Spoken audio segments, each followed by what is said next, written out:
Joining us next is Dr. Randy Taylor, who is our state program leader for ag extension programs.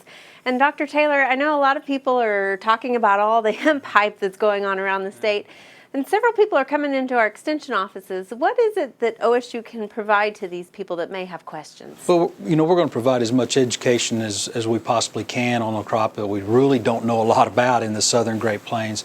But certainly it's a unique crop in that if the THC levels get too high, above the 0.3%, it's no longer industrial hemp anymore.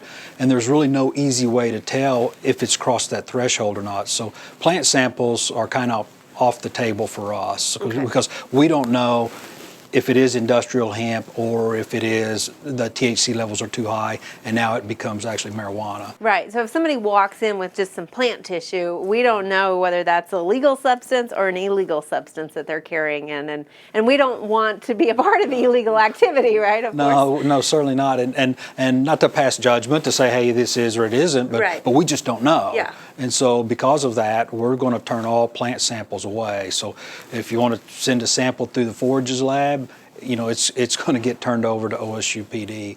And so there's a chain of custody with that product as well. So we don't do any tissue sampling or anything. What about soil sampling? Soil sampling is fine. If we want to look at what the soil properties are in a place where you want to grow industrial hemp, the challenge is that we don't know how to make fertilizer recommendations for a crop because we haven't conducted any trials.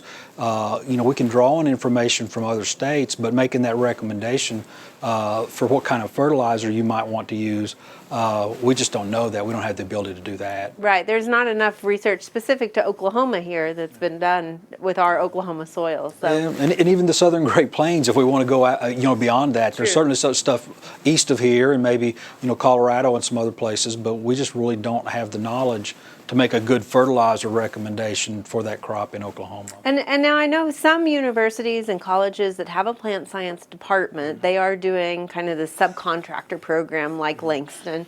And OSU has chosen not to do that. Can you talk a little bit about that decision? Well, part of it is we didn't really see that it fit our mission as the pilot program was defined. If there's research to be done, then certainly that fits our mission, but just to try to grow it in some other places, we really didn't.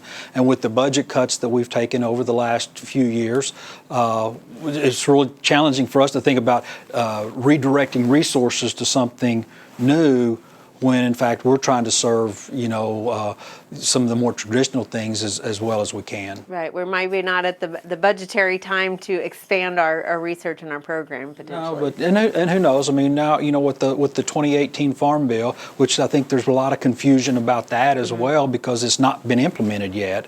The 2020 growing season might be a lot different for industrial hemp in Oklahoma. Okay, and there was some concern I know with that, with whether a farmer might lose some of their federal funding and that sort of stuff as well if they've got FSA loans and things like that. Certainly, that would be questions I would ask. Yeah. Is if you are participating in any type of those government programs like that, a visit with your FSA office before you think about growing industrial hemp would be time well spent, would be my advice, because we don't know how that's really going to affect, with the current pilot program in Oklahoma, how it would affect those benefits. So certainly we don't. I think FSA has to make that decision. So FSA and some other agencies, maybe ODAFF is who people should check with as far as figuring out some of the rules, or? Well, certainly the rules. I mean, ODAFF passed their rules back in 2018. When the Oklahoma law passes, so that's the rules we're still operating under, and so we have to keep on those lines until the Farm Bill actually gets implemented and they decide how they're going to treat industrial hemp as a commodity. So ultimately, it's all in flux still, and we're just trying to go with that and figure it out also. We're trying to offer some educational programs where we can, in some certain places where we get requests to do that and provide information as best we can. We're going to try to determine what some of our best agronomic practices are, for field-grown industrial hemp, in Oklahoma. And a lot of that's going to be interpreting research from other places, but we've got specialists, faculty that can do that, and then who knows, in the future we may have our own trials, but that's all still up in the air right now. All right, so stay tuned as things shuffle out, and we'll see. And in the meantime, there is a leaflet that OSU has provided with some information, correct? Yeah, there's you can, at your local county extension office, you can pick up, the information that we have, what we've basically discussed today, and get that frequently asked questions out there, and hopefully we'll have some available maybe before the summer on policy and as well as some of the agronomic practices. Excellent. All right. Well, thank you, Dr. Taylor, for joining us today. Thanks. The information presented in this program is current at the time of airing, but as a new industry for Oklahoma, resources and regulations regarding hemp will be in a dynamic state. Be sure to check out these websites for updated information. We hope you enjoyed this video. It's part of our Oklahoma Gardening YouTube channel. You can also find even more videos on our OK Gardening Classics YouTube channel. And join us on social media for great gardening tips, photos, and discussion.